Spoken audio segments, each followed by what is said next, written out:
Bien, amigos de EmprendedoresTV.pe, tu canal por internet, estamos dialogando con el doctor Brian Ábalos, abogado laboralista del estudio Payet Ricaubi. Él nos está comentando acerca de lo que se viene, esta licitación del 20 de diciembre es la primera licitación de afiliados al sistema privado de pensiones.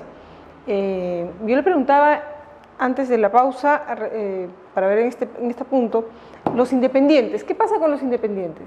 ¿Qué pasa con aquellos que no están aportando y de repente no van a seguir aportando? ¿Van a estar ya obligados a aportar los independientes dependiendo de lo que ganan a partir de enero? Claro.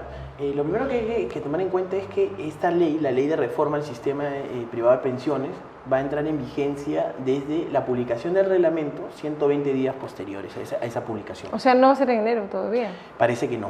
Eso va a depender de cuándo se publique el reglamento. De apenas saquen el reglamento. Y es importante el reglamento porque hay un montón de temas y vacíos que no se han definido y que justamente por eso hay tanta conmoción en el mercado. Tantas preguntas que nos hacemos sin respuesta. Exactamente. Hay muchas preguntas, ¿no? Y por eso es súper importante que se publique el reglamento.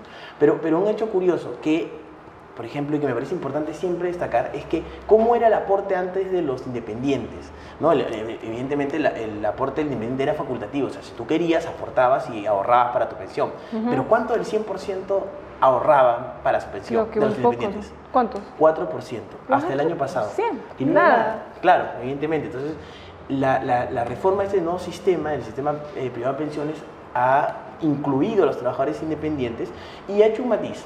Por ejemplo, si el trabajador independiente gana más de 1.5 remuneración mínima vital, o sea, más o menos 1.125, va a aportar con esta nueva comisión de flujo y de saldo. Si tú ganas menos de 1.125 mensuales, tú vas a tener una escala progresiva hasta llegar a la comisión por flujo y por saldo, ¿no? O sea, es una comisión menor seguramente y depende si ganas más, ganas menos, vas a ir variando dependiendo de cuánto tú percibas mensualmente. Entonces, pero es una diferencia. Pero, por ejemplo, no está definido cuál es ese porcentaje, ¿no? Y eso va a hacerlo justamente el reglamento. Por eso muchos están a la expectativa de qué suceda y cuándo se publique este reglamento, ¿no? Porque es importante para definir para la vigencia y para ver si incluyen o no incluyen a los trabajadores independientes. ¿Qué otro tema está en el limbo todavía? Por ejemplo, ¿qué sucede con la comisión por saldo?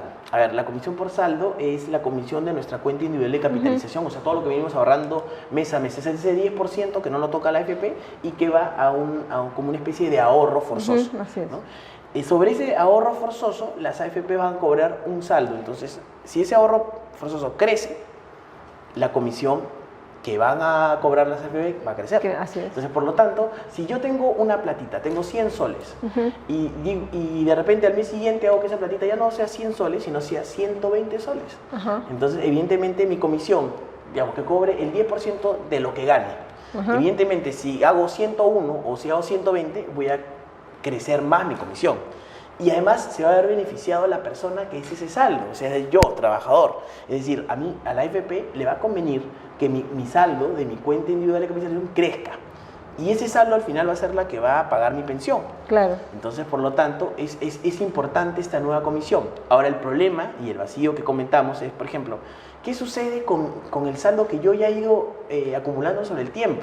¿No? Ojo, que la AFP ya me cobraba una comisión adelantada. Por encima de eso. Ahora lo que se entiende es que, y eso va a tener que definir claramente el reglamento, por ejemplo, es que ya no voy a cobrar una comisión sobre el saldo anterior, sino sobre el saldo que cree a partir del 2013. Los nuevos flujos, así es. Así es. Entonces, hay una serie de preguntas e inquietudes que se van generando. Trabajadores de las pymes. O las MIPES, ¿cómo queda? Claro, es distinto. Ahí, por ejemplo, el trabajador...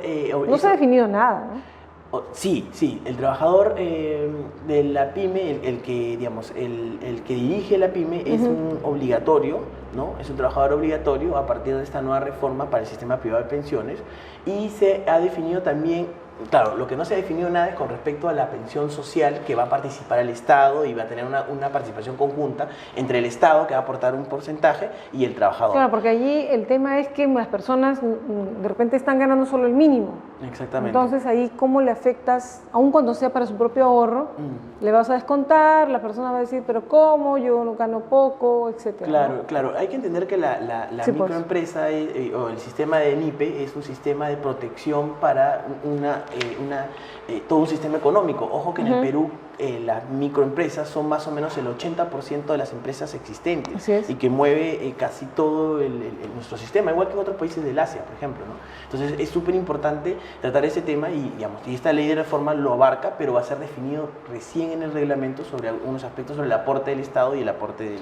Finalmente, ¿qué otros temas quedan para el reglamento? Si hiciéramos un recuento así muy breve de los temas. Los temas importantes del reglamento va a tener que definir cómo y desde cuándo se va a cobrar esta comisión por flujo, cómo va a ser con respecto a la comisión por saldo, con respecto a si va a tomar el saldo anterior a la ley o va a tomar a partir de ahora y sobre ese nuevo agregado en mi saldo va a cobrar mi comisión. Se va a tener que definir cómo va a ser el ingreso de los trabajadores independientes, la comisión, por ejemplo, de los trabajadores independientes que ganen menos de 1.125 soles, o sea, los que ganen menos de 1.5 de la retribución mínima vital, y algunos aspectos de forma con respecto a la incorporación de las nuevas AFP. Muy bien, vamos a ver qué ocurre, doctor Brian Ábalos. Muchas gracias por habernos acompañado hoy, por habernos aportado estos temas que realmente todo el mundo quiere saber. Exacto. Gracias, muy amable. Una pausa, volvemos.